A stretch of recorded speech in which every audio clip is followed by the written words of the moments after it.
What's up? It's been a few days. Welcome back to Fitness with Jesus.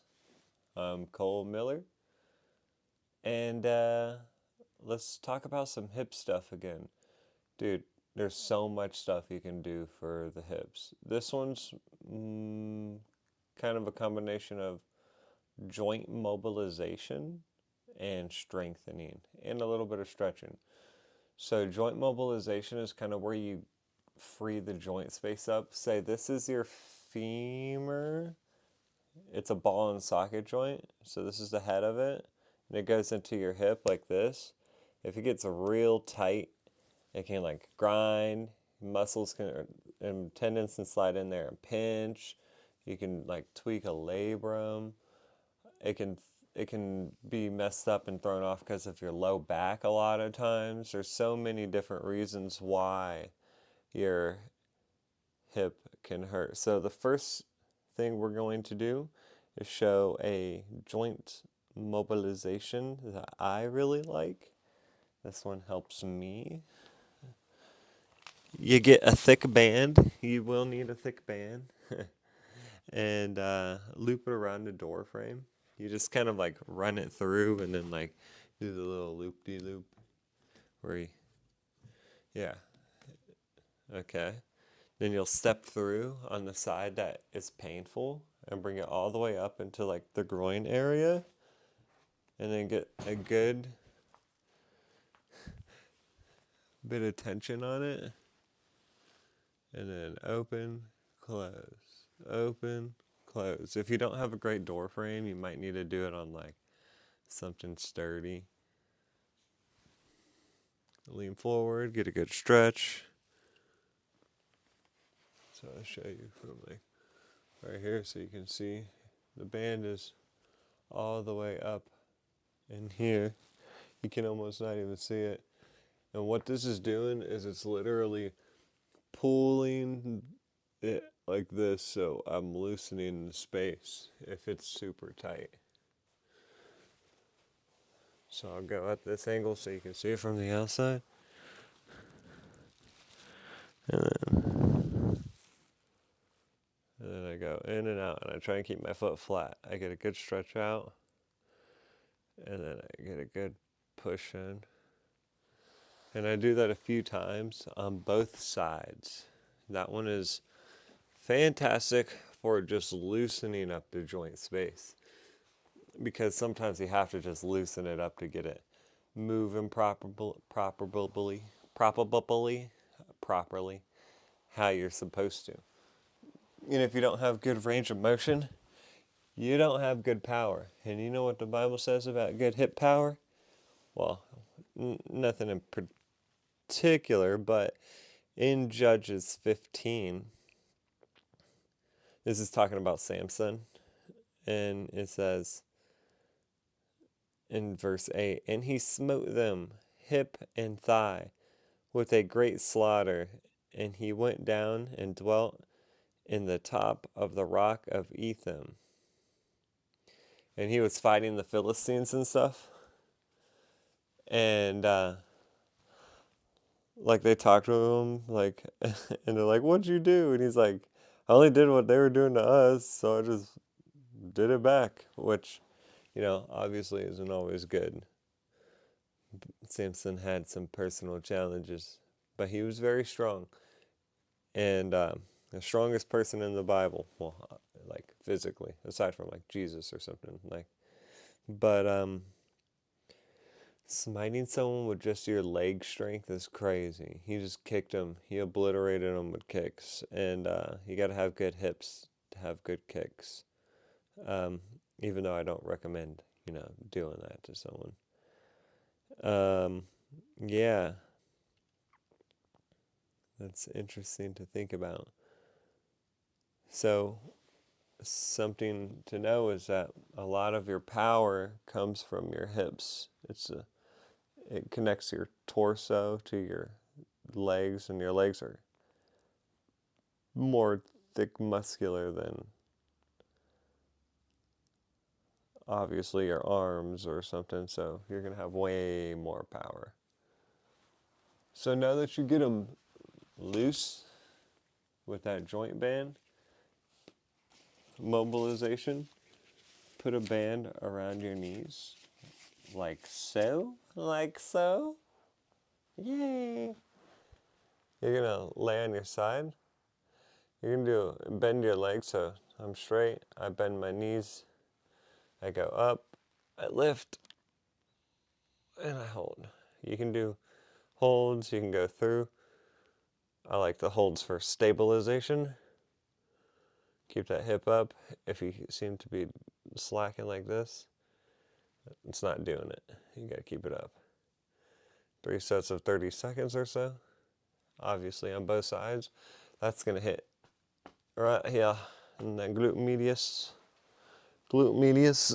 I'll do the other side just to get an extra look. So, boom. Just like so. Yep, good burn. Good burn. Good burn. Woo! Those two things will loosen the joint space and strengthen the glutes. But you can have strong glutes and loose hips and still not be able to drop. Look at how high my knee is. And why is that? Because of a weakness I have recently come to expose on myself, and that is tight groins. So I'm going to show you, we're going to migrate a little bit. Some of the goofiest stretches of all time, but they help. It helps, man. I don't know why.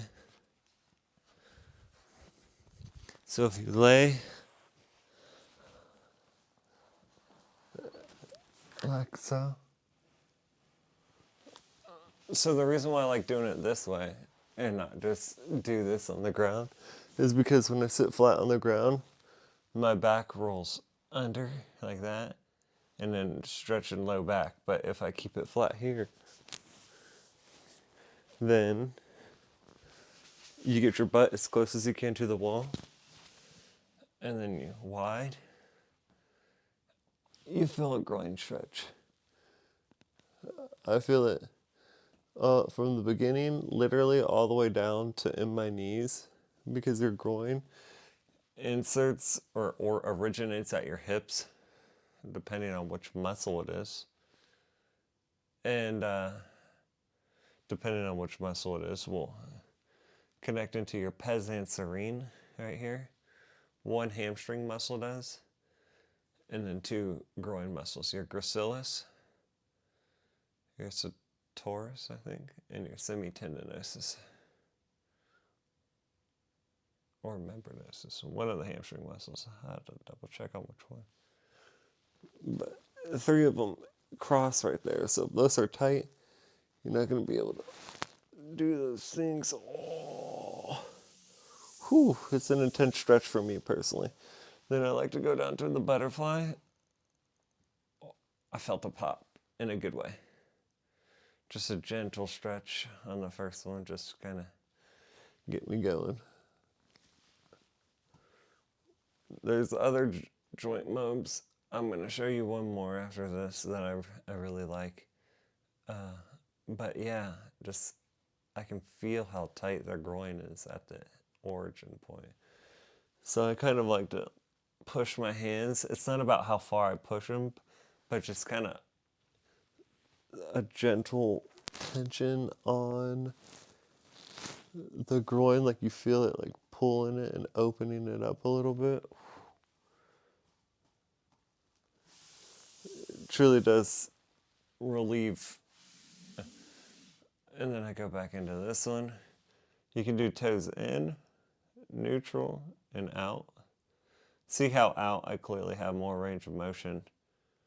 So I like to do like right there. See how my legs lift off the wall? So I struggle with that one. Oh. Oh. Whew. You know, it's crazy because right now I don't look flexible, but like I can easily grab my toes and stuff like that because my linear flexibility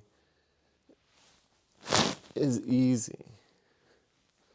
But when it comes to like working in not one plane of motion, if you incorporate frontal plane, sagittal plane, transverse plane, you have to be able to do dynamic movements.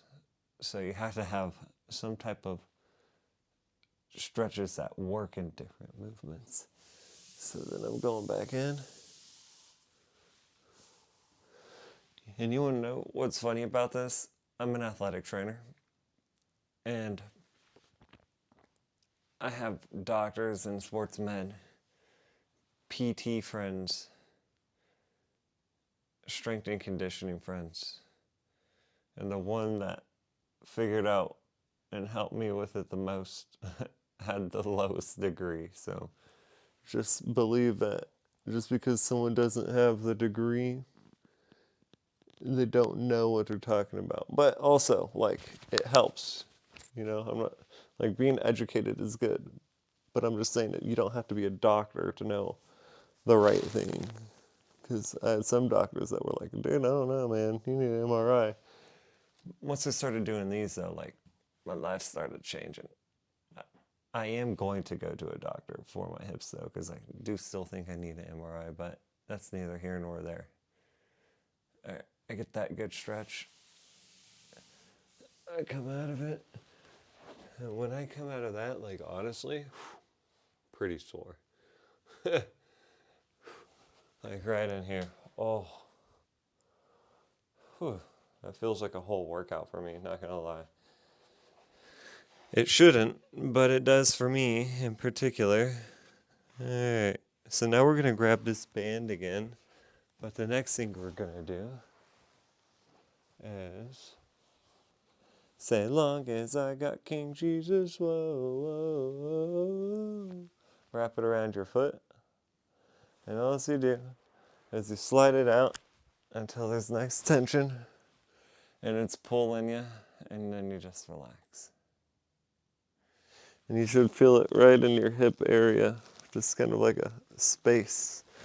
It's just like a good distraction. And you just go farther, relax. And you can do both sides. Yeah, these are good. So I showed you groin stretches.